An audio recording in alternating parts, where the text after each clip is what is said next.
Hola, ¿qué tal compañeros? Muy buena tarde para todos ustedes. Un gusto saludarlos nuevamente a través de este medio, deseándoles lo mejor y solo lo mejor, así sea. Pues bien, vamos a continuar el día de hoy con nuestra clase de Sagrada Escritura en la materia de los llamados libros sapienciales. Como lo hemos venido diciendo, la Biblia en sus dos grandes dimensiones, que sería el Antiguo y el Nuevo Testamento. El Antiguo Testamento, pues prácticamente dentro del canon cristiano, está dividido en cuatro grandes bloques. ¿Cuáles son estos cuatro grandes bloques? Bueno, pues tenemos la Torá, tenemos los libros históricos, tenemos los libros proféticos y por último tenemos el grupo de los libros llamados sapienciales. Estos libros son 7. Tenemos Proverbios, Sabiduría, Eclesiastés, Eclesiástico, Salmos, Cantar de los Cantares y el libro de Job. Así, a grandes rasgos, estos 7 libros constituyen lo que nosotros llamamos los libros sapienciales. Son libros que de alguna manera vieron la luz en algunos casos en la época llamada post-exílica.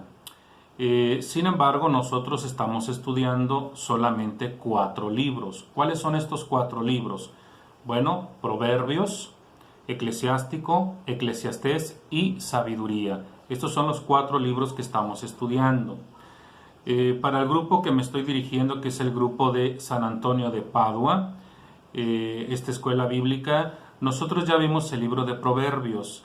Así que voy a comenzar con el libro del Eclesiástico. Para que todos ustedes tomen nota, vamos a comenzar precisamente ahí, en ese llamado libro del Eclesiástico. Y bueno, para ello nos vamos a apoyar, por supuesto, en nuestro manual. Cada uno de ustedes tiene un manual como este. Este manual es elaborado por el presbítero licenciado Jesús García Zamora, que bueno, actualmente es nuestro vicario general de nuestra arquidiócesis. Este es pues el manual en el cual yo me voy a basar para el estudio de este libro que vamos a comenzar, el libro del Eclesiástico. Y bueno, nada más para contextualizar un poquito, a mí me llama la atención lo que dice por aquí en la página número 4, si no me equivoco es la página 4, ¿sí? Aquí les voy a mostrar la imagen para que lo ubiquen. En una síntesis aquí, en la introducción, se habla sobre la actitud y los grandes temas de los sabios. Estoy hablando aquí en un sentido general sobre los encargados que se dieron a la tarea de escribir esta literatura, la llamada literatura sapiencial. Y como lo hemos venido diciendo, definitivamente, no nada más para la Biblia, para cualquier obra literaria, hay que ubicar perfectamente bien cuál es su contexto en el que se está desarrollando dicha obra. Así que hay preguntas que conviene mucho disipar antes de entrar al estudio de cada libro. Y una de ellas es, por ejemplo, quién es el autor, cuál fue la intención del autor, en qué año se escribió este libro que está en cuestión. Así que en un pequeño apunte les comparto lo que dice aquí en nuestro manual. Dice, el sabio no es jefe, no es un sacerdote, ni tampoco un profeta. No manda ni en nombre del Estado, ni en nombre de Dios. Se trata más bien de un consejero, subrayan ahí, consejero, alguien que propone lo que le parece que ha descubierto, expone lo que sabe, indica el camino que según él conduce a la plenitud de la vida y desaconseja lo que basado en su propia experiencia lleva al fracaso. Punto y seguido. Su discurso describe, indica, aconseja, sugiere, pero no manda. Esta es una característica muy peculiar del autor sagrado del libro del Eclesiástico, que es el con el que vamos a estudiar. Pero no nada más de este libro, sino también de los otros libros llamados sapienciales, donde el autor sagrado sobre todo lo que busca es aconsejar lo que te conviene, lo que no te conviene, lo que de alguna manera te lleva a vivir en plenitud. Yo creo que el libro del Eclesiástico es un tema muy actual, porque yo estoy casi seguro que tanto tú como yo, como todos, siempre anhelamos la dicha, la plenitud, la felicidad misma. Pero es que de pronto no encontramos esa paz ni ese sosiego, y muy probablemente se deba a que no estamos buscando donde se debe. No estamos buscando donde realmente se encuentra esa dicha y esa felicidad. Esto es lo que nos propone pues el autor sagrado de este libro, el libro del Eclesiástico. Siguiente párrafo dice: su gran propuesta es lo que podríamos llamar el arte de vivir bien.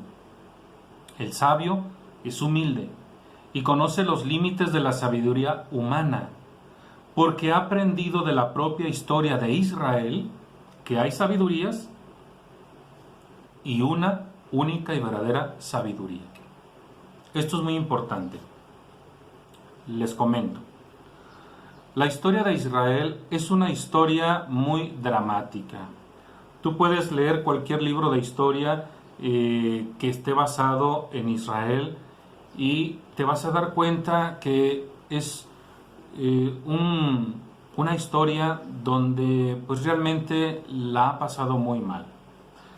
Cuando nosotros estudiamos precisamente Antiguo Testamento, nos damos cuenta que Israel, los israelitas, pues prácticamente pasaron de mano en mano. Es decir, en primer momento pues fueron los egipcios, en un segundo momento fueron los asirios, en un tercer momento los babilonios, los persas, los griegos y hasta los romanos. Prácticamente este pueblo estuvo subyugado por parte de estas grandes potencias. Ahora bien, el autor sagrado, el que escribió este libro del Eclesiástico, es alguien realista, es alguien que sabe perfectamente bien que cuando el ser humano se desvía, cuando el ser humano cree que hace lo que cree él que es bueno, sin tomar en cuenta la voluntad divina, se equivoca. Y esto la historia de Israel lo testimonia de una manera muy clara. ¿Qué pasó con el pueblo de Israel cuando en los tiempos del rey Jeremías, por ejemplo? Jeremías, en una acción simbólica, le sugiere al rey en turno, el rey del sur, le sugiere que se someta a Babilonia. Y para ello, en una acción simbólica, se pone un yugo sobre sus espaldas y entra ante el rey y le dice: sométete a Babilonia, porque el profeta considera que esa es la voluntad divina, si es que quiere sobrevivir. ¿Y cuál fue la suerte de Jeremías? Lo juzgaron mal. Es más, incluso lo acusaron de ser un traidor a la patria y lo van a encerrar prácticamente en un calabozo. Y el rey sigue con sus intenciones de zafarse de Babilonia, haciendo alianzas con algunos líderes extranjeros, particularmente con Egipto. ¿Y qué va a pasar? Pues el rey Nabucodonosor, líder mundial de aquella época, pues prácticamente va a conquistar lo poco que quedaba del reino del sur. Y prácticamente para el israelita, para el judío, le va a quedar claro que esa fue una muy mala decisión por parte de su rey. Por eso repito lo que dice este segundo párrafo. Dice: el sabio es humilde y conoce los límites de la sabiduría humana. Indica el camino que según él conduce, dice, porque ha aprendido de la propia historia de Israel que hay sabidurías y sabiduría. Nosotros, por mucho que sepamos, por mucho que ostentemos alguna licenciatura o tal vez un doctorado, no estamos exentos de errar. Podemos fallar, podemos fracasar, podemos de alguna manera equivocarnos en una decisión. Es más, siendo sinceros con nosotros mismos, tú y yo sabemos que en algún momento dado de nuestra vida tomamos una muy mala, pero muy mala decisión, de la cual hoy posiblemente nos estamos arrepintiendo. Esto es parte de la vida, claro está, pero si nosotros queremos poner un hasta aquí, basta con acatar la voluntad divina, hacer un análisis realmente sobre lo que yo quiero y lo que Dios quiere para mí, y entonces sopesarlo y de algún modo dejarme llevar por esa voluntad divina, que a fin de cuentas lo único que Dios quiere para nosotros, para nuestra sociedad y para el mundo entero es una sociedad amigable, es una sociedad amistosa, es una sociedad fraterna. Pues bien, por último, del segundo párrafo dice: la verdadera sabiduría viene de Dios. Él es quien da al hombre un corazón capaz de discernir el bien del mal. Repito, la verdadera sabiduría viene de Dios. Él es quien da al hombre un corazón capaz de discernir el bien y de discernir el mal. Evidentemente les comparto este pensamiento. La sabiduría es un don de Dios, que Dios no da si el hombre no es capaz de involucrarse en ese cambio. Entonces es muy importante que lo entiendas. La sabiduría es un don de Dios, pero Dios no te va a dar esa sabiduría si tú no estás con la mínima intención de esforzarte por adquirir esa sabiduría divina. Así que mientras que seamos necios, cerrados y aferrados a nuestra voluntad humana y no a la voluntad divina, nuestra vida siempre será una vida de caídas, constantemente. Bien, pues hasta ahí el comentario de esta introducción de nuestro manual en la página número 4. Me voy a ir directamente pues al libro del Eclesiástico. Este lo vamos a encontrar en la página número 5, aquí. Libro del Eclesiástico, página número 5, aquí estamos. Y bueno, rápidamente este libro, al igual que todos los libros, por supuesto, tiene un objetivo muy claro. Yo les he dicho que la palabra de Dios, toda la palabra de Dios, prácticamente tiene un objetivo. ¿Cuál es ese objetivo? Buscar el cambio en el interior del hombre. Pero este cambio no se va a dar, insisto, si nosotros no estamos dispuestos. La palabra de Dios es sumamente poderosa. Eso lo tenemos constatado muchos. Pero también la palabra de Dios podría verse limitada. Limitada cuando el hombre, en su tesón de ir en contra de la voluntad divina, se sale con la suya. Y entonces la palabra de Dios simple y sencillamente se convierte en letra muerta. O sea, lo explico. Lo que yo tengo aquí es la palabra de Dios. Es la palabra de Dios. Pero ¿en qué momento esto va a ser palabra de Dios?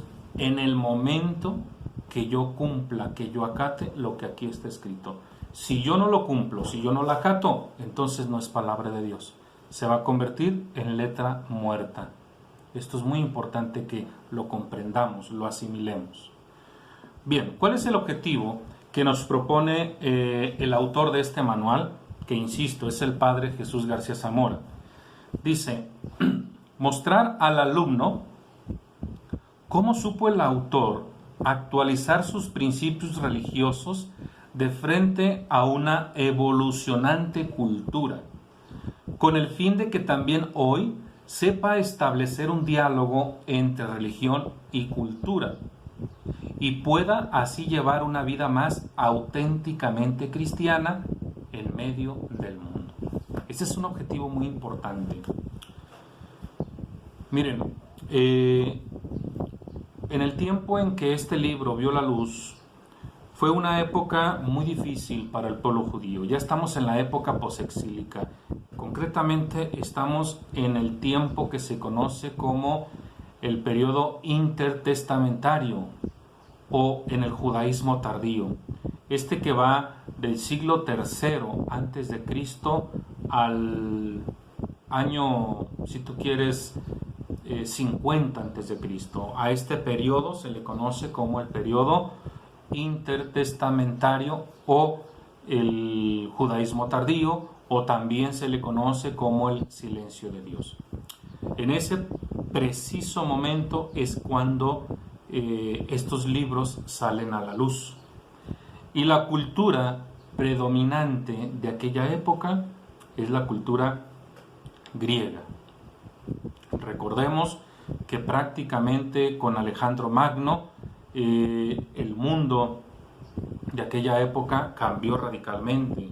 Ahora se encuentran dominados por este gran monarca, macedonio, y a la muerte de Alejandro Magno, porque según la historia él no dejó descendientes directos, entonces prácticamente todo el mundo de aquella época se va a dividir entre sus 5 generales. A nosotros naturalmente nos importa qué sucedió con Palestina. Eso es lo que a nosotros nos interesa. Y bueno, pues prácticamente diríamos que en un primer momento Palestina quedó bajo el reinado de los llamados Ptolomeos. Pero más adelante será dominado por los Seleucidas. Es decir, entre los Ptolomeos y los Seleucidas va a haber un conflicto bélico entre ellos por la ambición de ampliar sus territorios. Y bueno, pues otra vez Palestina se va a ver en un primer momento por parte de los Ptolomeos y en un segundo momento por parte de los Seleucidas. De esto nos da testimonio el primer libro de los Macabeos. Bueno, pero a lo que yo quiero llegar es esto. La cultura helenística.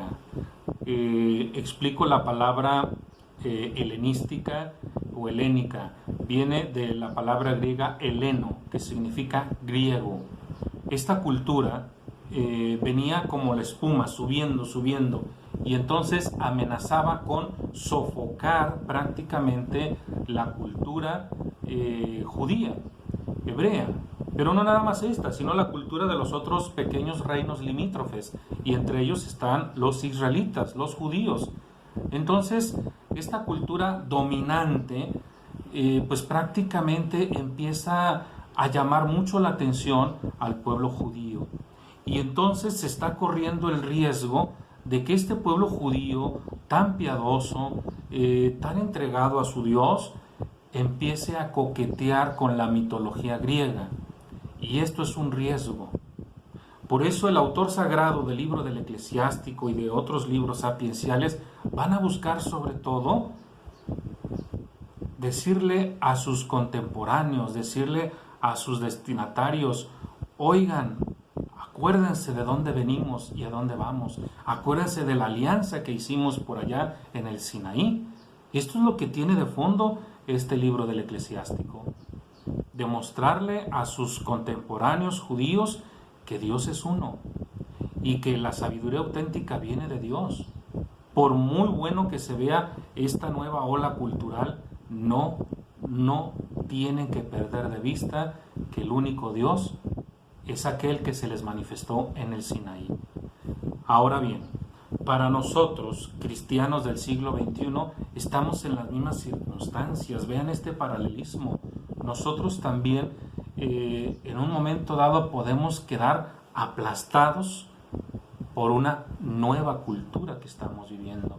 Esta cultura se llama la cultura posmodernista, una cultura sobre todo pragmática, una cultura en la que queremos prácticamente evadir el esfuerzo, el sacrificio. Una cultura que amenaza prácticamente con arrancarnos lo más esencial. Lo más esencial es decir que somos hermanos. Así que nuestra fe cristiana, católica, se encuentra amenazada.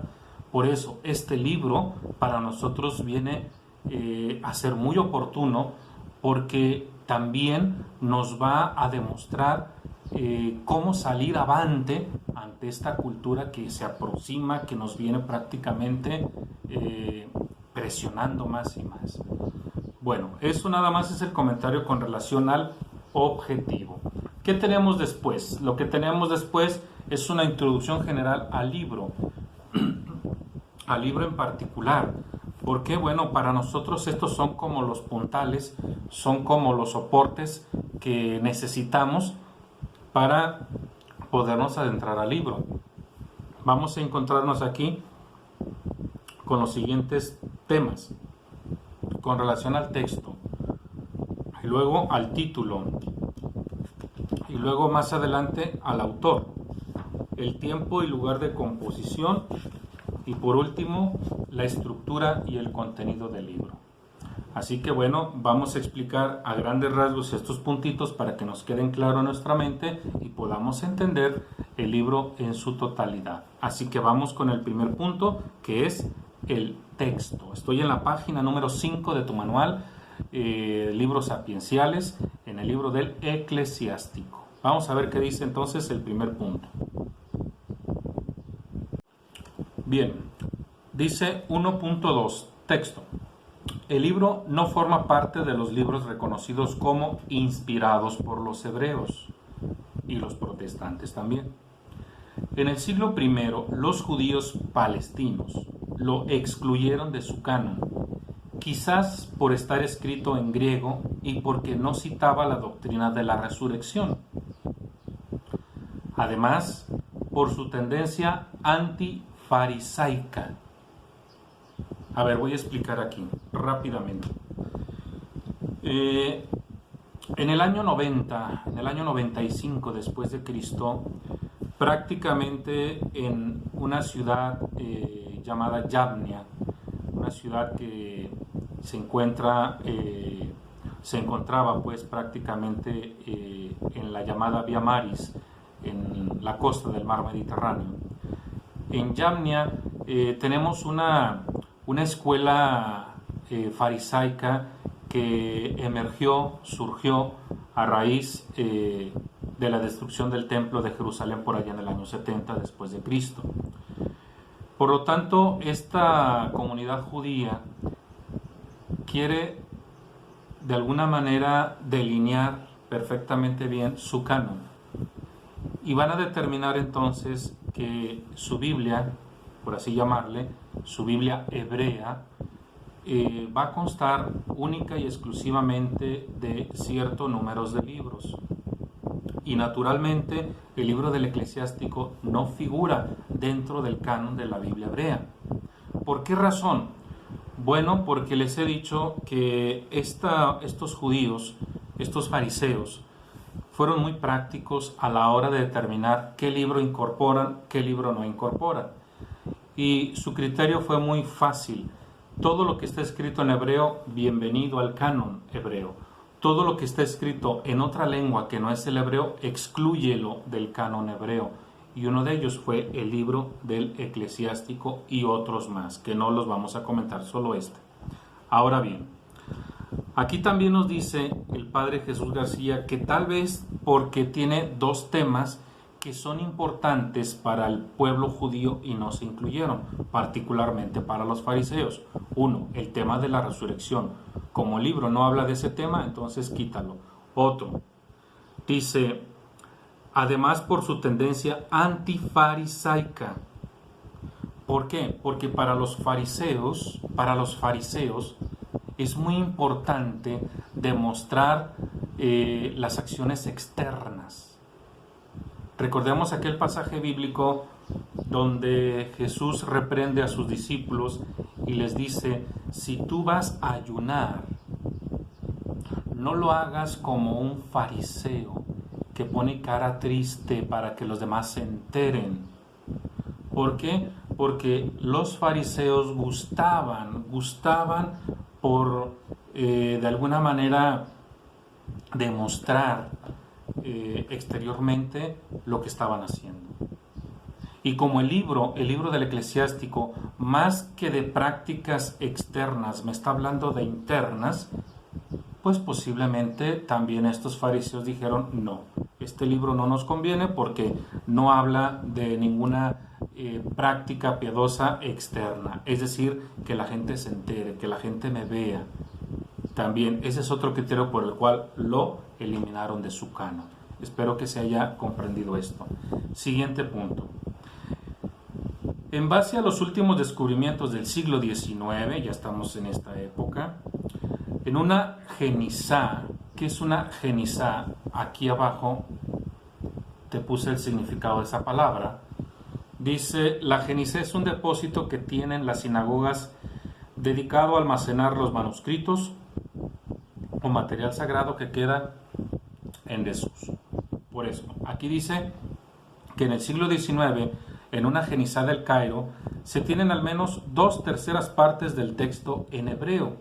Y últimamente en Masada, por allá en el 64, se encontraron más fragmentos del año 100 y el año 70 antes de Cristo. ¿Qué quiere decir esto? Que a nosotros, ¿sí?, nos ha llegado la versión del libro del Eclesiástico, pero una versión traducida al griego. Esta versión traducida al griego parece ser que la elaboró el nieto del autor sagrado. El autor sagrado, me brinco rápidamente a la página 6, dice que es un hombre llamado Jesús, hijo de Sirá. Nosotros leemos entonces que el autor sagrado se llama Jesús ben Sirac. Voy a explicar. Entonces, ¿cómo se llamaba el autor original del libro del Eclesiástico en hebreo? Jesús.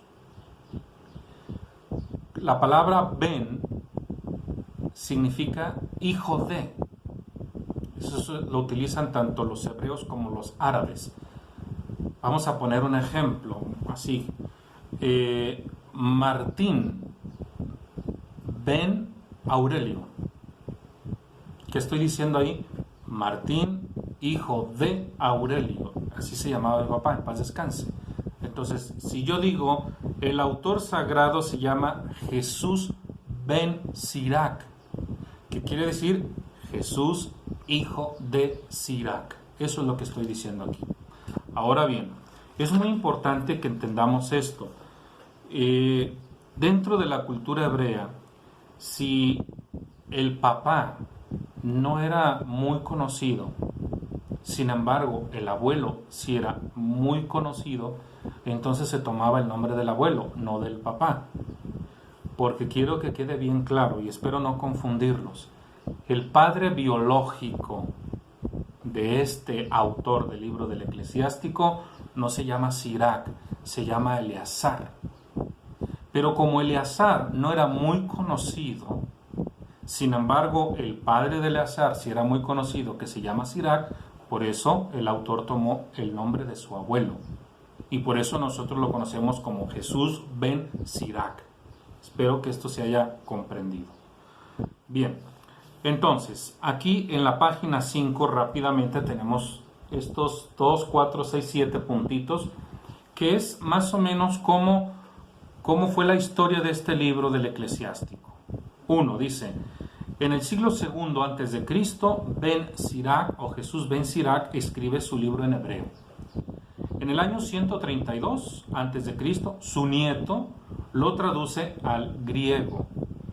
3. En el siglo I después de Cristo es excluido del canon del texto griego por rabinos reunidos en Yavnia. Esto ya lo expliqué. 4. Se pierde nuevamente la copia. 5. En el siglo XIX se recuperan 2/3 partes de la copia hebrea en la Genisá del Cairo. Siguiente punto.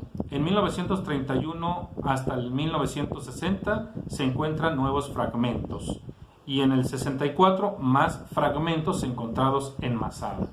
¿Qué quiere decir? Que hoy en la actualidad parece ser que ya se encontró o ya se completó el texto original del libro del Eclesiástico en hebreo. Ya se tiene, totalmente en hebreo. Pero evidentemente pues ya no se va a incluir en el canon, ni en el judío ni en el cristiano. Por lo tanto, nosotros nos quedamos con la versión griega, que es el libro del Eclesiástico. Conviene decir que fue un libro que se utilizó bastante en los tiempos, en los primeros siglos de la Iglesia, incluso pues hasta el día de hoy se sigue meditando este libro. ¿Por qué? Bueno, porque este libro pues tiene unas características muy particulares, muy peculiares, sobre todo porque es un libro que bien podríamos ubicarlo como un tratado de moral práctica. Es un libro en el que abarca muchos temas. Si ponemos en paralelo el libro de los Proverbios y el libro del Eclesiástico, pues prácticamente en el fondo tienden a demostrar lo mismo. ¿Qué es esto? Bueno, que abarcan la totalidad del ser humano desde el aspecto político, desde el aspecto religioso, moral, ético, etcétera. El libro del Eclesiástico también tiene esa misma finalidad, nada más que a diferencia del libro de Proverbios, el libro del Eclesiástico es como más explícito, tiende a explicar más los temas. Por ejemplo, si el libro del si el libro de Proverbios me habló de la sabiduría divina, el libro del Eclesiástico vuelve a tomar ese tema, pero como que lo amplía más, lo explicita más. Esta es la diferencia que encontramos al analizar estos dos libros. Pero evidentemente nos encontramos con un libro netamente espiritual, el libro del Eclesiástico. Bien, continuando pues con la introducción al libro, vamos rápidamente ahora a la página número 7. Sobre todo el contenido, ¿cuál es el contenido? Aunque ya lo he explicado a grandes rasgos, pero en la página 7, en el punto 1.7 dice, aquí estoy, aquí. A primera vista, el libro da la impresión de estar compuesto por un mosaico de formas literarias, con temas variados, simplemente puestas una junto a la otra. ¿Qué quiere decir? Que para nosotros leer el libro de corrido sería un tanto complejo. ¿Por qué? Porque no hay límites entre un tema y otro, o sea, se van corriendo uno tras otro y de pronto como que estamos así, saltando de un tema a otro. Lo más recomendable para estudiar este libro, como lo hicimos con el libro de Proverbios, es extraer todas aquellas perícopas que tienen un tema en particular común y estudiarlo. De esta manera nosotros podemos saborear mejor el libro. Porque, insisto, si lo hacemos de manera corrida vamos a estar así como subiendo y bajando. Es decir, de pronto se está hablando de un tema sobre la relación con los padres de familia y luego pasamos a las mujeres malas, por así decirlo, y luego pasamos a las mujeres buenas, según el autor sagrado, y luego pasamos al trato con los hijos, y luego volvemos al tema de los papás. Entonces, esto nos puede parecer incluso aburrido. Por eso, repito, lo ideal es extraer todos aquellas perícopas, aquellos textos que tienen un mismo tema de fondo y analizarlos de esa manera. El siguiente punto dice, ¿cuál es la finalidad del autor? Leyendo el prólogo nos damos cuenta de las intenciones del autor y del traductor. Primer punto, dice el traductor, se propuso escribir sobre cuestiones de instrucción y sabiduría. Su objetivo era que los deseosos de aprender aceptaran sus enseñanzas y pudieran progresar llevando una vida más acorde con la ley. Pues ya desde aquí nosotros ya estamos teniendo como una pista muy importante. ¿Qué pretende el autor sagrado?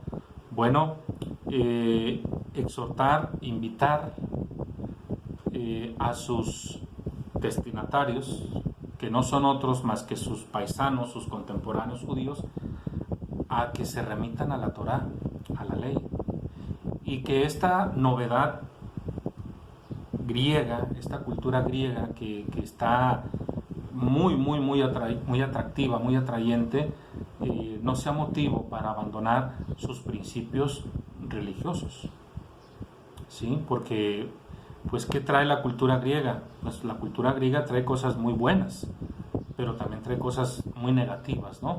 Sobre todo el desorden moral. Eso es uno de los aspectos en los que se va a fijar el autor sagrado. Y la inmoralidad también religiosa. Eso es otro detalle que se va a fijar el autor sagrado. Entonces estaríamos ante un verdadero patriota, alguien que está preocupadísimo. ¿Por qué? Porque sus contemporáneos, su pueblo, no sucumba ante toda esta ideología nueva. Algo de esto San Pablo nos advierte también en su carta a los romanos. Mira, voy a la carta a los romanos al capítulo número 12. Yo creo que lo vamos a entender a la perfección. Romanos capítulo número 12, versículos del 1 al 2. Romanos 12, 1, 2. Les pido pues, hermanos, por la misericordia de Dios, que se ofrezcan como sacrificio vivo, santo y agradable a Dios. Este debe ser su auténtico culto.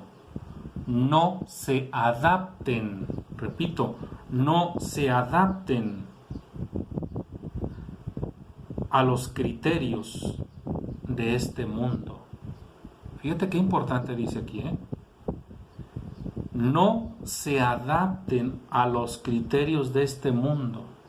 Al contrario, transfórmense, renueven su interior para que puedan descubrir cuál es la voluntad de Dios, qué es lo bueno, lo que le agrada, lo perfecto.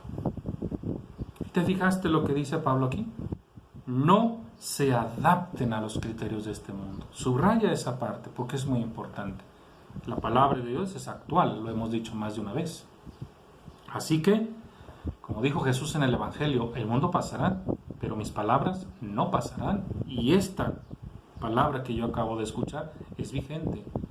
¿Cuál es el mensaje? ¿Cuál es la exhortación? ¿Cuál es la invitación de parte de San Pablo en la carta a los romanos? Es no se adapten a los criterios de este mundo. Tú y yo vivimos en este mundo. Entonces, ¿cuál es la invitación? No te adaptes a estos criterios. Bien, volviendo al libro del Eclesiástico, me voy al capítulo, bueno, es un libro muy vasto, tiene 51 capítulos. Voy al capítulo 51, a la última perícopa, voy a leérselas, porque aquí nos encontramos prácticamente la intención del autor sagrado. Eclesiástico capítulo 51, versículos del 13 al 30. Rápidamente, ¿qué dice aquí? Desde joven, antes de dedicarme a viajar, busqué con decisión la sabiduría en la oración. Delante del templo la pedí, y hasta el último día la busqué. Cuando floreció, como un racimo que madura, mi corazón se recreaba en ella. Mi pie se adentró por el camino recto. Desde mi juventud seguí sus huellas. Apenas puse atención y ya la conseguí. Me encontré lleno de instrucción y gracias a ella he progresado mucho. Glorificaré al que me ha dado la sabiduría, pues me he propuesto practicarla. He buscado apasionadamente el bien y no quedaré defraudado. He luchado para conseguirla. He sido puntual en practicar la ley. He extendido mis manos al cielo, echando de menos lo que ignoraba de ella. Hacia ella he encaminado mi vida y la encontré en toda su pureza. Desde el principio me he dedicado a ella, por eso nunca quedaré abandonado. La he buscado apasionadamente, por eso he hecho una buena adquisición. En recompensa, el Señor me ha dado una lengua con la cual lo alabaré. Hasta ahí la primera parte de esta perícopa. Es como una especie de autobiografía del autor sagrado. Y si te das cuenta, entonces aquí ya nos está dando algunos tips para ubicar la personalidad de este. Estamos entonces ante un sujeto que es practicante de la ley. Estamos ante un judío piadoso. Estamos ante alguien que tuvo la capacidad de viajar a diferentes partes del mundo de aquella época y sin embargo no sucumbió ante las tentaciones, sino que al contrario, valoró más y más su religión. Ahora fíjate el consejo que da en la segunda parte de esta perícopa, versículos del 23 al 30. Fíjate lo que dice: acérquense a mí los ignorantes y frecuenten mi escuela. ¿Por qué se privan de todo esto si están tan sedientos de eso? He abierto mi boca para decirles: adquiéranla sin dinero. Sométanse a ella y reciban la instrucción, pues está cerca y pueden conseguirla. Comprueben con sus ojos qué poco trabajé y qué gran descanso conseguí. No ahorren dinero en conseguir instrucción, pues en ella encontrarán oro en abundancia. Alégrense por la misericordia del Señor y no se avergüencen de alabarlo. Realicen a tiempo su trabajo y a su debido tiempo Él les dará la recompensa. Pues bien, aquí está prácticamente la intención del autor para con sus semejantes, con sus contemporáneos, con sus paisanos, con su pueblo. Pero él mismo advierte que viajó, anduvo y adquirió esa sabiduría de alguna manera de otras culturas, pero sobre todo no pierde su fe y se da cuenta que la única sabiduría verdadera es aquella que viene de Dios. Pues bien, hasta aquí vamos a dejar esta introducción de este libro del Eclesiástico. Ya la próxima semana vamos a entrar a estudiar algunas perícopas de este libro del Eclesiástico. Particularmente, pues nos vamos a centrar en aquellas que hablan de la sabiduría divina. Les agradezco mucho el favor de su atención. Estén atentos para la siguiente edición, porque ya nos vamos a adentrar de lleno a lo que es el libro del Eclesiástico. Muchísimas gracias y hasta la próxima.